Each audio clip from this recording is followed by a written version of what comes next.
Have you ever asked yourself how much you're really worth? Not your salary, not your job title, just you, your existence. There was once a young man who couldn't stop comparing himself to others. Every time he opened his phone, scrolled through social media, or looked around, he saw people doing better than him, living bigger lives, achieving more, getting noticed, being admired. And him? He felt invisible, like he didn't matter. He thought, maybe I'm not good enough.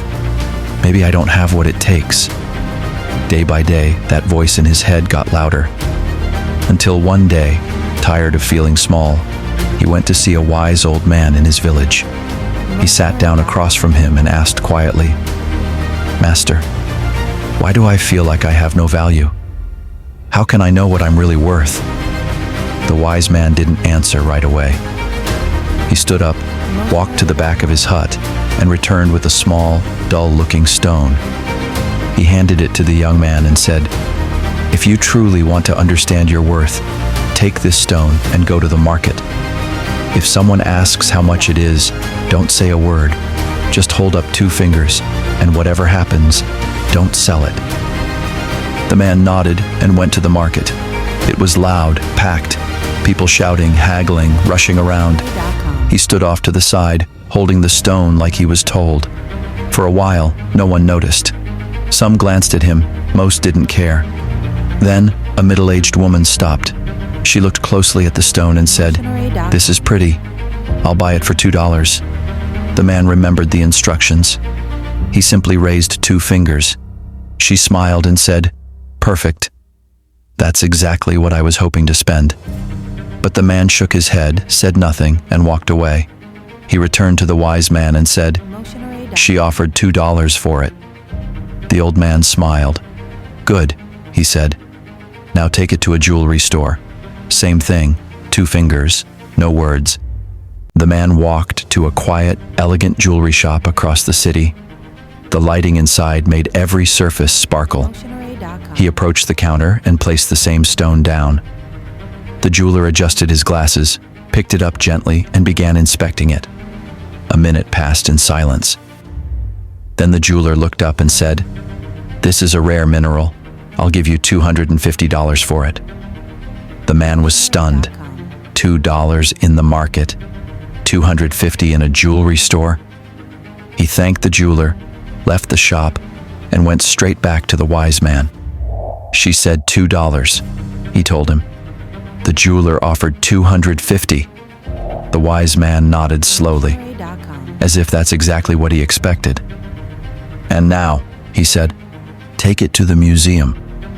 The next morning, the man held the stone a little differently. It looked the same, but somehow it felt different now. He walked into the city's museum.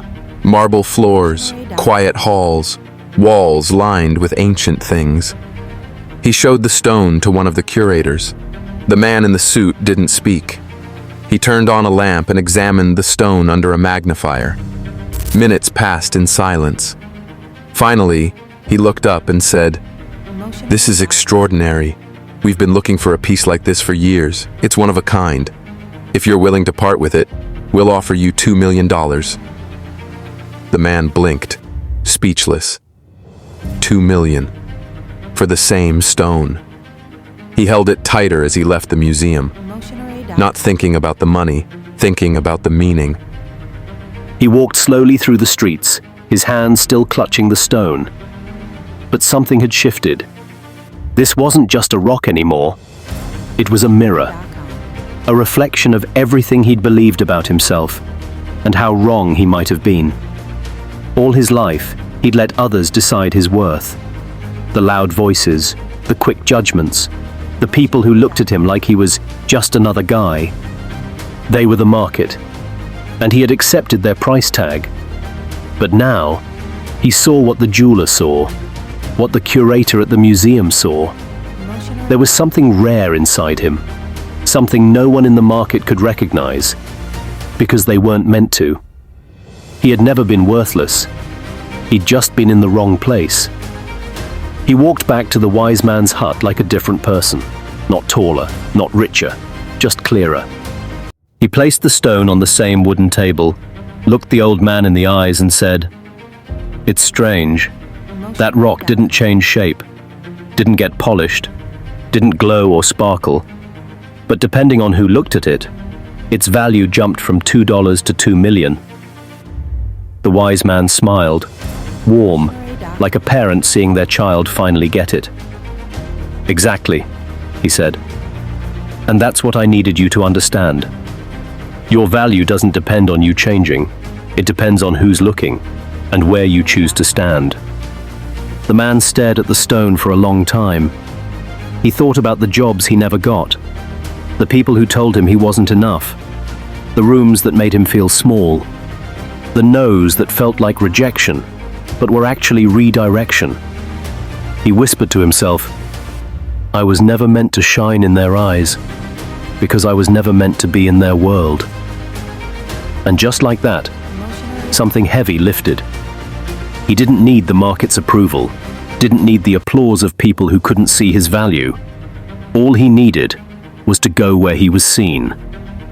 So now I'll ask you, where are you standing today? In the marketplace, settling for $2? Or are you still carrying something priceless, waiting to be seen by the right eyes? Maybe it's time to stop asking, "Am I enough?" and start asking, "Am I even in the right place?" Because some of us aren't broken. We're just misunderstood, unseen, priceless, in the wrong hands.